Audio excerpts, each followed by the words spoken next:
السلام علیکم ورحمۃ اللہ وبرکاتہ۔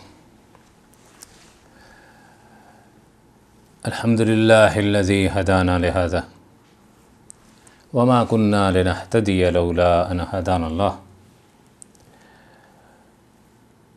شیخ سے سوال کیا گیا رحمہم اللہ کہ توحید اسماء و صفات کیا ہے؟ جواب دیتے ہیں کہ توحید اسماء و صفات یہ ہے کہ اللہ تعالیٰ کو ان اسماء و صفات میں واحد مانا جائے جن کے ساتھ اس نے اپنی ذات پاک کو موسوم کیا، اور جن کے ساتھ اس نے اپنی ذات پاک کی اپنی کتاب میں اور اپنے رسول صلی اللہ علیہ وسلم کی زبان میں صفت بیان کیا۔ اور اس کا طریقہ یہ ہے کہ اللہ تعالیٰ نے اپنے جن اسماء و صفات کو خود بیان فرمایا، ان کو کسی تحریف، تعطیل، تکییف یا تمثیل کے بغیر اس طرح مانا جائے جس طرح اس نے خود بیان فرمایا ہے۔ جن اسماء کے ساتھ اللہ تعالیٰ نے اپنی ذات پاک کو موسوم کیا اور جن صفات کے ساتھ اس نے اپنے آپ کو موصوف قرار دیا، ان کے حقیقی ہونے اور مجازی نہ ہونے پر ایمان لانا ضروری ہے۔ نیز کسی تکییف و تمثیل کے بغیر ان پر ایمان لانا ضروری ہے۔ یاد رکھیں، توحید کی اس قسم کے بارے میں اس امت میں یعنی امت محمدیہ میں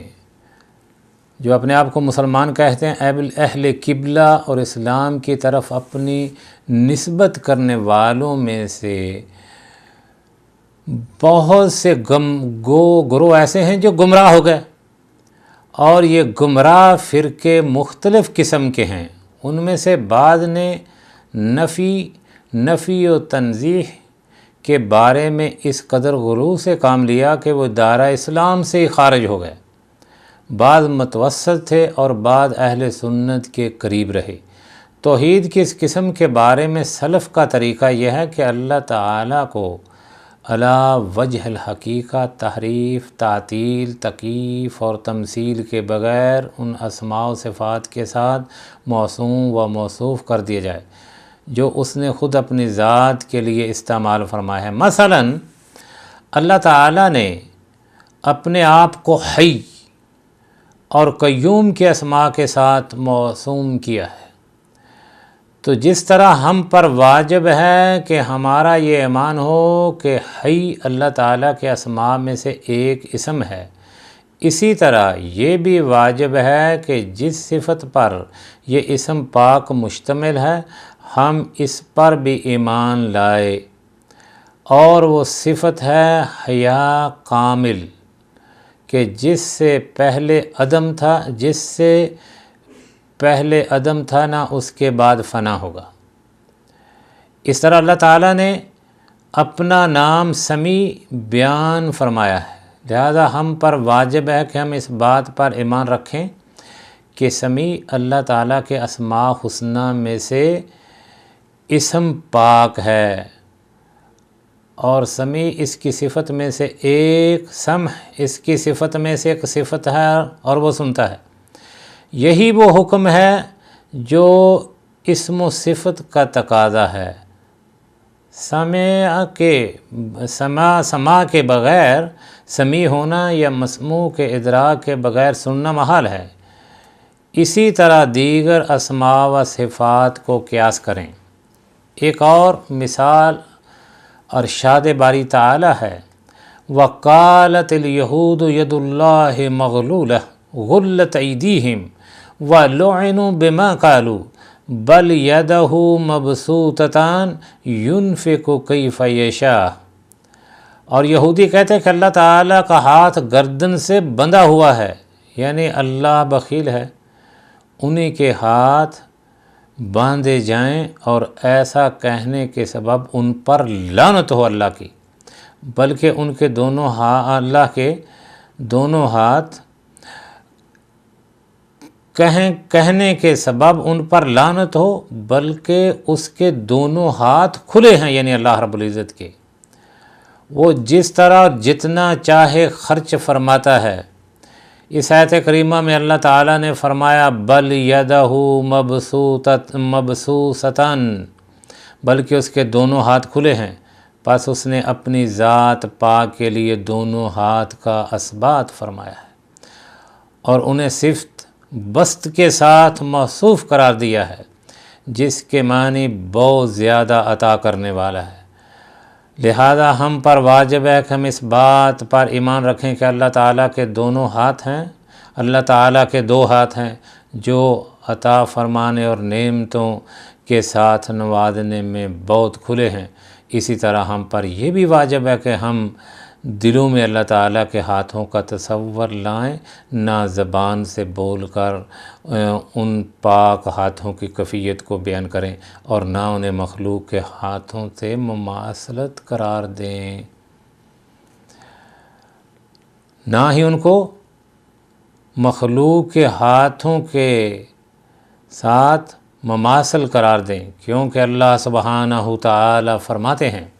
لیس کمثلہ شیء وہو السمیع البصیر، اس جیسی کوئی چیز نہیں، وہ سنتا اور دکھتا ہے۔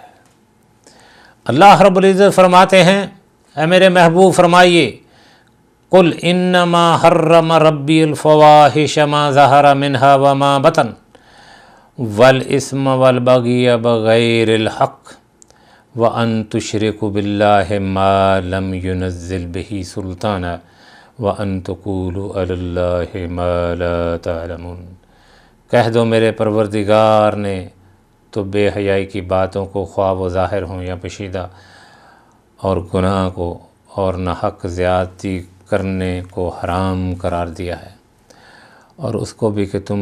کسی کو اللہ کا شریک بناؤ جس کی اس نے کوئی سند نازل نہیں فرمائی، نیز اس کو بھی اللہ تعالیٰ نے حرام ٹھہرایا ہے کہ تم اس کے بارے میں ایسی باتیں کہو جن کا تمہیں علم نہیں ہے۔ اللہ رب العزت فرماتے ہیں وَلَا تَقِفُ مَا لَيْسَ لَكَ بِهِ عِلْمٌ إِنَّ السَّمْعَ وَالْبَصَرَ وَالْفُؤَادَ كُلُّ أُولَئِكَ كَانَ عَنْهُ مَسْئُولًا۔ اور اے بندے، جس چیز کا تجھے علم نہیں اس کے پیچھے نہ پڑ کہ کان اور آنکھ اور دل ان سب سے ضرور باز پست ہوگی، پوچھ گچھ ہوگی۔ جو شخص اللہ تعالیٰ کے ان دونوں ہاتھوں کو مخلوق کے ہاتھوں سے مثل قرار دیتا ہے وہ اس ارشاد باری تعالیٰ کی تکذیب کرتا ہے، لیس کمثلہ شیء، اس جیسی کوئی چیز نہیں۔ پھر اللہ رب العزت فرماتے ہیں فلا تضربوا للہ الامثال، تو اے لوگو تم اللہ کے بارے میں مثال بیان نہ کرو، اور جو ان دونوں ہاتھوں کی کیفیت بیان کرے اور کہے کہ ان کی ایک معین کیفیت ہے، خواہ وہ کیسی ہی کیفیت بیان کرے، تو وہ اللہ تعالیٰ کے بارے میں ایک ایسی بات کہتا ہے جس کا اسے قطعاً کوئی علم نہیں ہے، نیز وہ ایسی چیز کے پیچھے پڑتا ہے جسے وہ جانتا ہی نہیں ہے۔ صفات کے اعتبار سے یا صفات کے بارے میں ایک اہم اور مثال بیان کرتے ہیں، وہ یہ ہے کہ اللہ تعالیٰ اپنے عرش پر مستوی ہے۔ اللہ تعالیٰ نے اپنی کتاب میں 7 مقام پر بیان فرمایا کہ وہ عرش پر مستوی ہے، اور ان تمام مقام پر استوا علی العرش کے الفاظ بیان کیے گئے ہیں، اور جب ہم استوا کے معنی معلوم کرنے کے لیے عربی زبان کی طرف رجوع کرتے ہیں تو معلوم ہوتا ہے کہ جب استوا کا لفظ علی کے ساتھ استعمال ہو تو اس کے معنی صرف ارتفاع اور بلندی کے ہوتے ہیں، لہذا ارشاد باری تعالی ہے الرحمن علی العرش استوا۔ اس طرح کی دیگر آیات کے معنی یہ ہوں گے کہ اس نے اپنے عرش پر ایک خاص انداز سے قرار پایا ہے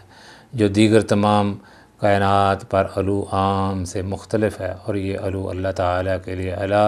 وجہ الحقیقہ ثابت ہے، اور اپنے عرش پر اس طرح مستوی ہے جس طرح اس کی ذات پاک شان شان ہے۔ یہ انسان کی چارپائی پر یا جانور پر یا کشتی پر بیٹھنے کی طرح نہیں ہے۔ تو اس لیے اللہ رب العزت کی یہ جو توحید اسماء و صفات، اس پر ایمان لانا بھی مومن کے لیے لازمی ہے۔ تو اللہ رب العزت فرماتے ہیں ان ربکم اللہ الذی خلق السماوات والارض فی ستۃ ایام ثم استوی علی العرش۔ بے شک تمہارا پروردگار اللہ ہی ہے جس نے آسمان اور زمین کو 6 دن میں پیدا کیا، پھر وہ عرش پر مستوی ہو گیا۔ اس سے معلوم ہوا کہ اللہ تعالی آسمانوں اور زمینوں کی تخلیق سے قبل عرش پر مستوی نہیں تھا، اور اس وقت بھی مستوی نہیں تھا جب اس نے آسمان اور زمین کو پیدا فرمایا تھا۔ اگر ہم استوا کی اصطلاح کے ساتھ تفسیر کو صحیح مان لیں تو پھر اسے بھی صحیح ماننا پڑے گا کہ اللہ تعالیٰ زمین پر مستوی ہے، یا یہ کہا جائے گا کہ اللہ تعالیٰ اپنی مخلوق میں سے کسی بھی چیز پر مستوی ہے، حالانکہ یہ معنی بلا شبہ باطل ہے، اور یہ اللہ تعالیٰ کی ذات پاک کے شان شان نہیں۔ یہ کلمات کو ان کے مقام سے بدل دینا، یہ معنی اختیار کرنا سلف و صالحین کے اجماع کے خلاف ہے۔ توحید کی اس قسم یعنی توحید اسماء و صفات کے بارے میں خلاصہ کلام یہ ہے کہ ہم پر واجب ہے کہ ہم اللہ تعالیٰ کے لیے صرف انہی اسماء و صفات کو ثابت کریں جن کا اس نے خود اپنی ذات پاک کے بارے میں اثبات فرمایا، یا جن کا اس نے رسول اللہ صلی اللہ علیہ وسلم یا جن کا رسول اللہ صلی اللہ علیہ وسلم نے اس کے لیے اثبات فرمایا، اور پھر ان تمام اسماء و صفات کو تحریف، تعطیل، تکییف، تمثیل کے بغیر علی وجہ حقیقہ اس کی ذات پاک کے لیے ثابت کریں۔